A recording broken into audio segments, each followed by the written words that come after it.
When I first started doing comedy about 8, 9 years ago, my friends and family sat me down and they said, Dean, you're going to pursue this comedy thing and you're going to eventually get good at it. You'll be starting to work certain places. You'll work Atlantic City. You'll work Las Vegas. Maybe you'll get good enough to start working some clubs and colleges all over the country. But Dean, whatever you do, don't ever get cocky enough to think that you're going to work Marie Callender's in Valencia. Oh, you may work Claim Jumper, but you're never, ever going to work Marie Callender's on a Friday and Saturday night. I mean, that's it. And look at me now. My dream has come true. If they could only see me. Right. Yeah. And look at this place. Look at this stage. Wow. Let me show you. Give you a quick little idea here. This is me on stage. This is me off stage. This is on. This is off. Now I know how Mick Jagger feels.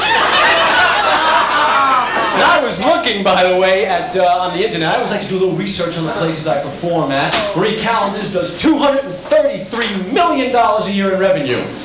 And they take all those profits and put it right back into the backdrop. Hell, they must have spent, $8, $9 on this backdrop. 8 if it's a queen size, 9 if it's a king size sheet. Yeah.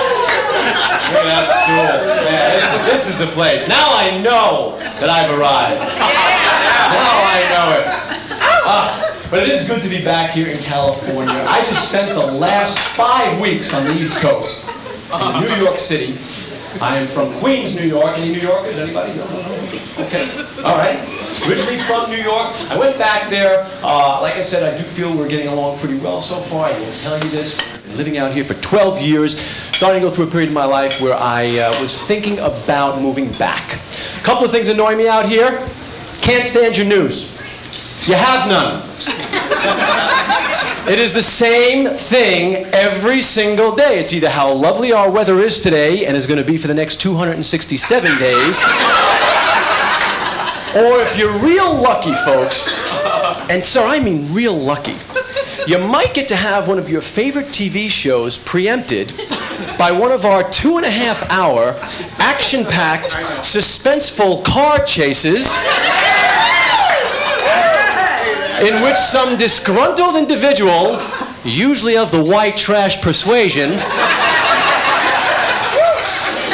is going to attempt to outrun the entire California Highway Patrol while driving in a 1977 orange Ford Pinto with 3 ball tires and 1 rim. And they show this to you, like you're supposed to be home on the couch watching this going, you know, I think he's got a chance.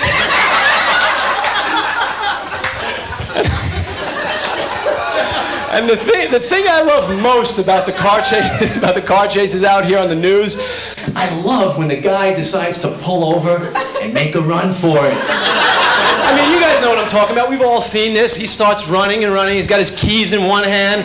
He's clutching for dear life a bag of Taco Bell in the other. And he's running. And I'm thinking to myself, this is the same guy that for the last 45 minutes to an hour has led police on a wild goose chase, traveling at speeds as high as 80 miles an hour, and the cops have never been any further than 9 feet behind him. This guy actually at one point in time thought to himself, you know, this is really not going the way I planned. If I could just slow this chase down to about a 7 or 8 mile an hour jog, then I'll definitely get away from these guys. Don't get it. Don't get it. The cops annoy the hell out of me out here. Can't stand the cops. New York City cops, easiest going cops in the world. Their theory is it's either too hot in the summertime, too cold in the wintertime. These guys don't want to do a friggin' thing. All right, every once in a while you might get a plunger stuck up your rectum, but these things happen. There's always a bad apple, folks. But for the most most part, New York City cops, you can actually get to know. You can talk to these guys. You can have a rapport, talk to them on the street, pull up to them on a nice summer night, a red light, you know. Hey, officers, who won the Yankee game tonight? Yeah, Yankees won 5-2. Clemens pitched a two-hitter and Bernie Williams hit 2 homers. Hey, listen, guys, we got to get going, but I should tell you the entire back half of your car is on fire. Good night. Keep going. You pull up to cops at a red light out here in Los Angeles, you don't even want to look at these guys, much less talk to them. All of a sudden, you start having flashbacks of driver's education. Is it 10-2 or 1/4-3? 10-2 or 1/4-3? Shit, I wish I had my watch. You start to become the world's greatest ventriloquist. Got somebody in the passenger seat. Okay, very, very slowly. Lean over and turn down the stereo. I don't think they like Eminem.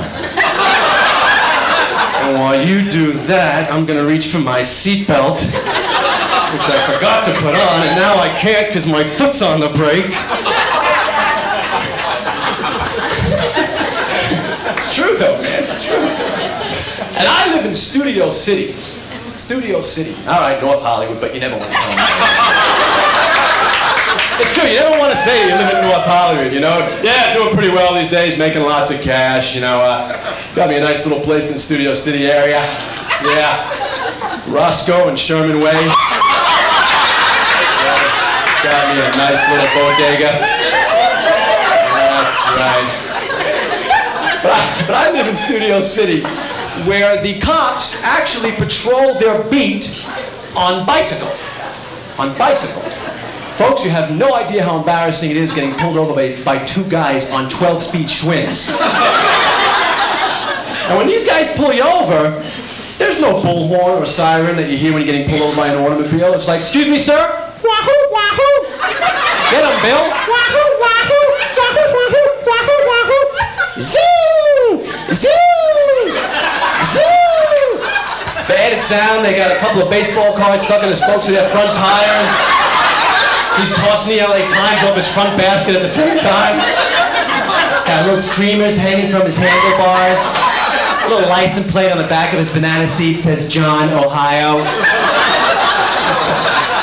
And the weird thing is, when you get pulled over by cops on bicycles, you're standing toe-to-toe with these guys. You're not in your car with your hands on the wheel. You're standing toe-to-toe. You can't help but think to yourself, you know, I should just run.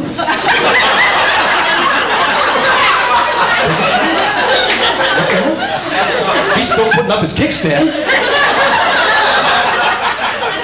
This is my impression of a New York City cop. I want to give you a better view, sir. I want to give you a better view. Because me and you have been pretty much bonding this entire set.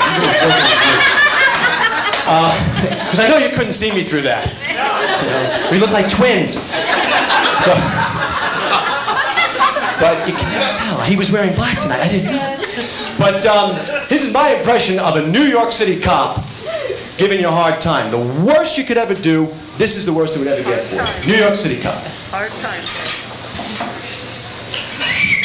Horrible whistle, by the way. Hey, guys. Come on. Take it somewhere else.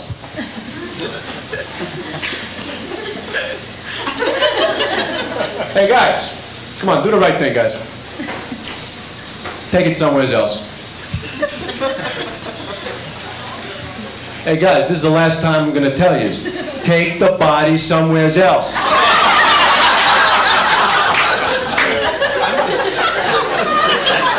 See, you didn't get me the first 2 times. You're like, what is he talking about? What is he doing? What was it? Punchline, baby. I'm doing this for a while. This is skill. This is skill. So while I was in New York, they still got my favorite commercial running in New York City. My favorite commercial, all-time favorite commercial for a product called Replens. You guys know what this is? Why are you laughing? You know what this is. Replens. This product is designed to restore vaginal moisture. I thought men were supposed to do this. And it's a weird commercial, because it's not really a true depiction of the problem. They show a woman walking on the beach. She's late 20s, early 30s, and she's got a beautiful body. She's in a two-piece bikini, and she's walking, and she's all bummed out because she has no vaginal moisture. She's walking on the shoreline, and I'm thinking to myself, hey, look, if it's moisture you want, jump in the friggin' ocean. And, you know, guys are passing her by, and they're like, you wet yet? No. You wouldn't happen to have a cotton ball, would you? And I'm thinking to myself, as I'm watching it, there you go. You remember those days, huh? No, I use Vagisil. And you know, my theory is the commercial is all wrong, the way they're doing it. If I was directing a commercial like this, I would have done this much different. Much different. I would have had 4 elderly women from Boca Raton, Florida, sitting around a canasta table. You know, Marge, I don't know what it is, but lately, my pussy's been as dry as a cactus.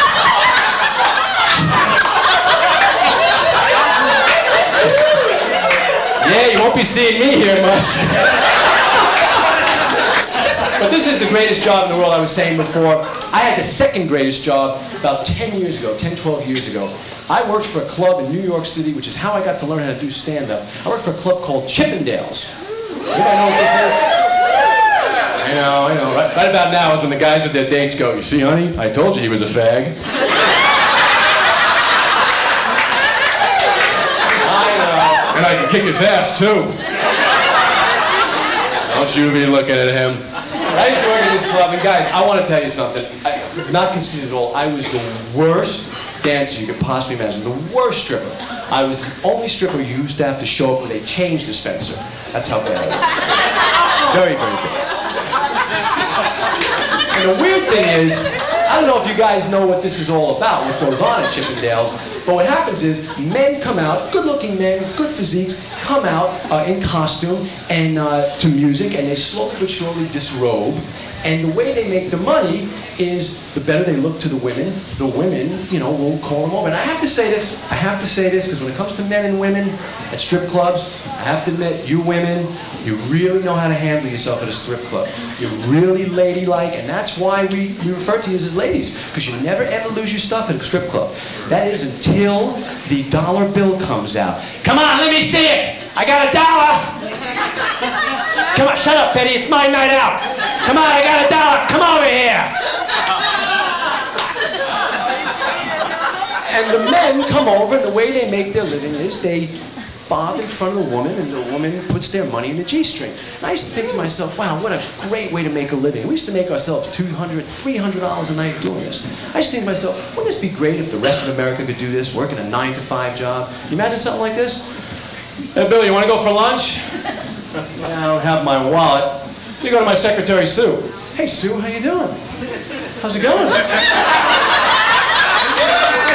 Those financial statements ready yet? How about $1 for a cup of coffee and a Danish? Hey, you guys been great. Thanks a lot. Enjoy the rest of the show.